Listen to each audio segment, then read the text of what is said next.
difficile de traduire les versets. Donc l'élément, c'est que Dieu a envoyé ses messagers, ses prophètes, pour qu'il y ait une égalité au sein de la société, que tous les gens soient traités d'égaux. Et cet élément est fondamental. So already you can ask yourself the question, the status of homosexuality within the larger society today, does it mean that our Muslim society is working? Alors, là on peut se poser la question, vu le traitement que les sociétés musulmanes ont vis-à-vis des homosexuels, est-ce que ça veut dire qu'il y a quelque chose qui ne va pas? Parce qu'ils sont traités musulmans, et le but de l'islam et des messagers, c'est de créer une société qui fonctionne bien, où tout le monde est traité à égalité. So that means that we have to then, at this point, we have to accept a different interpretation that will facilitate peace within society. Et donc, du coup, il faut peut-être aller chercher une autre interprétation qui va faciliter la paix sociale et le meilleur fonctionnement de la société. So can you kill homosexuals? When there are so many verses in the Quran that talks about saving of life, Islam is pro-life, right? Donc, comment est-ce qu'on peut arriver à sortir qu'on doit tuer les homosexuels quand il y a autant de versets dans le Coran qui sont pour la promotion de la vie? L'islam, c'est une religion pour la vie, qui promeut la vie. Right. So, just from looking at those verses, there are three conclusions that we can come to. One is that one is encouraged to save life instead of taking life. Number two, one's hatred for others should not be a motivation for justice, right? That's very clear. When injustice is observed, one should be proactive to restore the justice. So it is our responsibility in this room to make sure that justice gets restored. Donc il y a trois points à prendre si on venait à résumer cet élément-là. C'est au début, chaque personne est encouragée à sauvegarder la vie plutôt que de la prendre. Deux, la haine d'une personne par rapport à d'autres ne peut jamais justifier le manque de justice ou l'injustice par rapport à cette autre personne. Le troisième point, si l'injustice est constatée, il faut être proactif pour la combattre et pour restaurer la justice.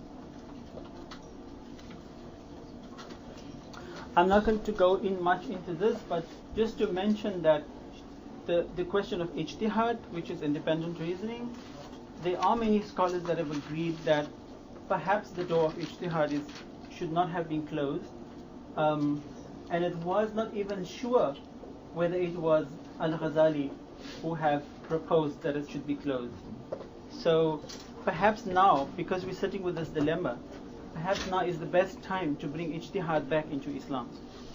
Donc par rapport à l'ijtihad, qui est quelque part la jurisprudence dans l'interprétation religieuse, il y a maintenant des théologiens qui sont en train de reconsidérer la fermeture de l'ijtihad, parce que ça a été fermé par Al-Ghazali entre vers 1058 et 1111, et ils disent que même lui peut-être il avait laissé la porte ouverte, donc il faut ouvrir l'ijtihad de nouveau.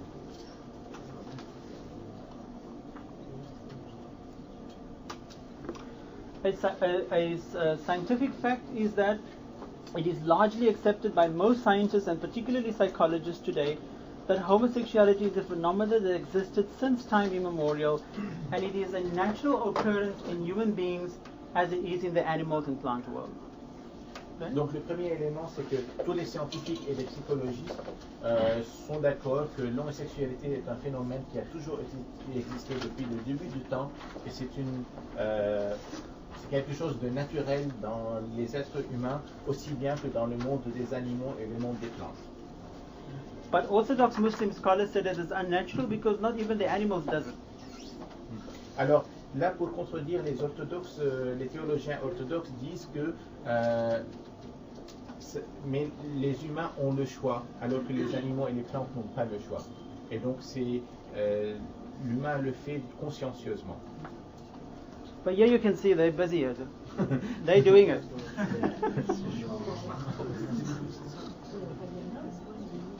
So the study shows that more than 450 species in the animal world engages in homosexual activity. So that proves their theory completely wrong. Alors les études et les recherches montrent qu'il y a plus de 450 espèces animales qui dont les membres s'engagent dans des rapports homosexuels. Ça inspire, dis donc. Hein.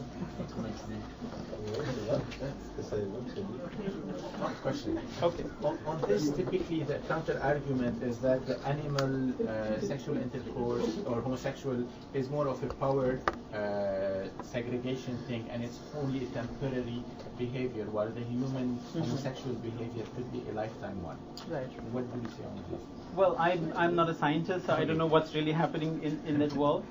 But just to use that argument and say that the animal kingdom doesn't even do it, whether they're just doing it temporarily, it's a stupid argument to use to say that animals don't engage in homosexual activity, even if it's just for a specific time, they do.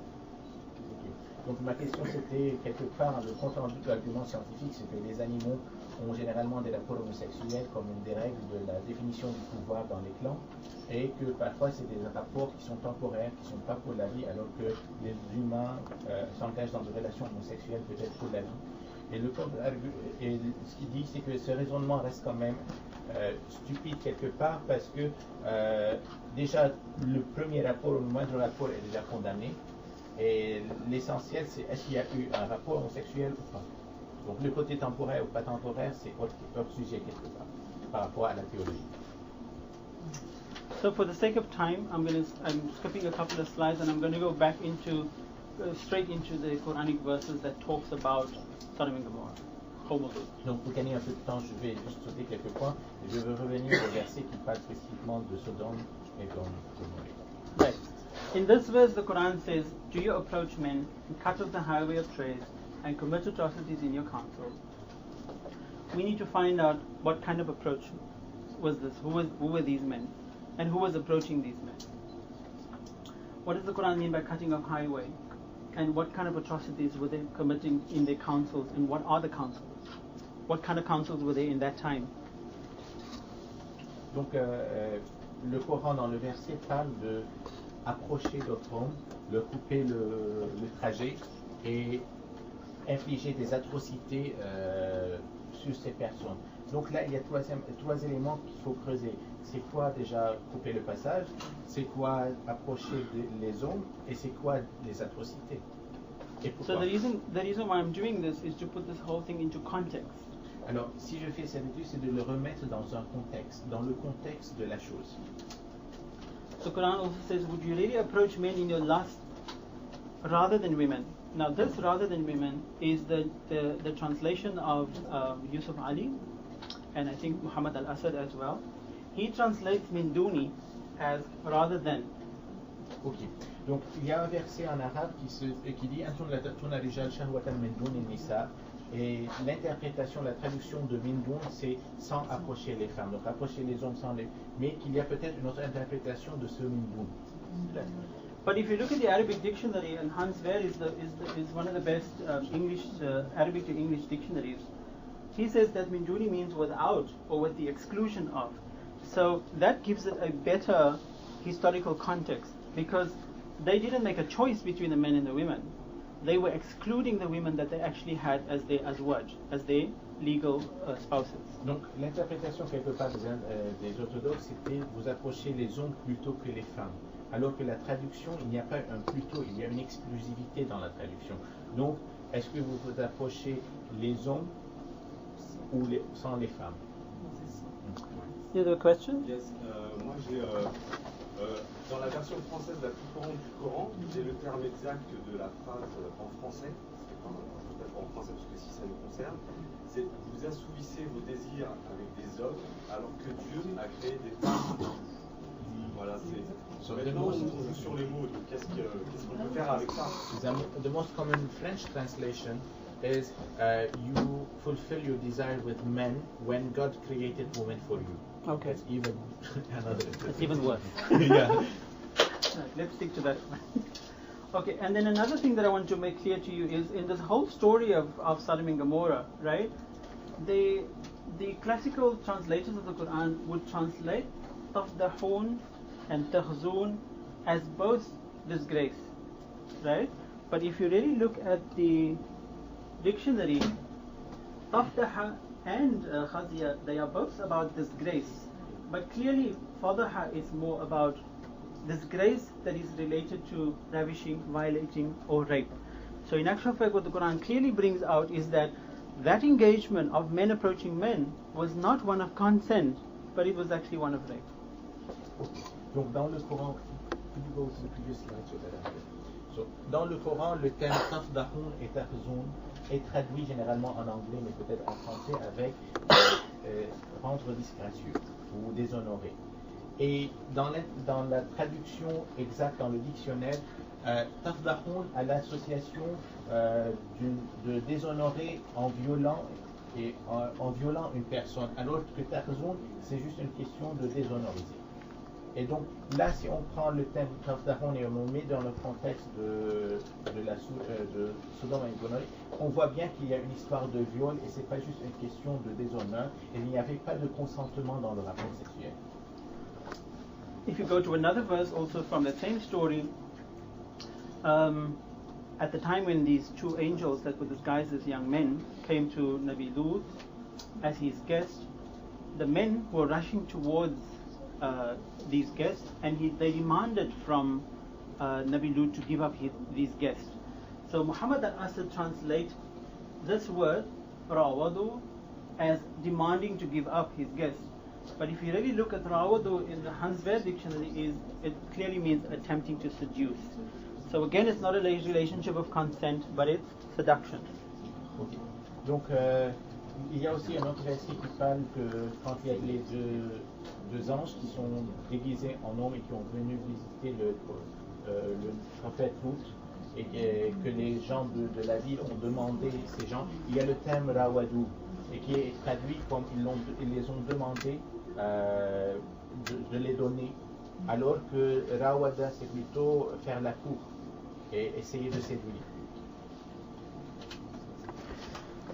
So what kind of people are they? Were they just sort of sexual people, or did they have an array of different types of sins that they were committing? So I want to talk a little bit more about the people. Donc là, on va essayer de comprendre quel était le mode de vie des gens de Sodome et Gomorrhe. Est-ce qu'ils étaient juste des obsédés sexuels ou ils faisaient d'autres types de crimes? Je veux juste savoir, le peuple de Sodome et Gomorrhe, c'était pas Dieu à l'origine, c'est l'histoire qui est écrite dans les livres. C'était pas Dieu à l'origine, c'était juste pour un amusement qu'ils avaient des relations. C'est ça ce qu'on va essayer de creuser là. Généralement, les orthodoxes l'interprètent comme c'est de l'amusement. Et là, on essaie de le mettre dans le contexte pour voir si c'était juste de l'amusement ou pas. So Flavius Joseph is this Jewish historian. He recorded some time ago that the people of Sodom and Gomorrah, they were very proud of their numbers, right, and the extent of their wealth, and they were insolent to men, sort of, and impious to the divinity, right? So they were not really very conscious of the divine or God, and they were also very arrogant. Ok, donc Flavius Josephus, qui est un historien juif,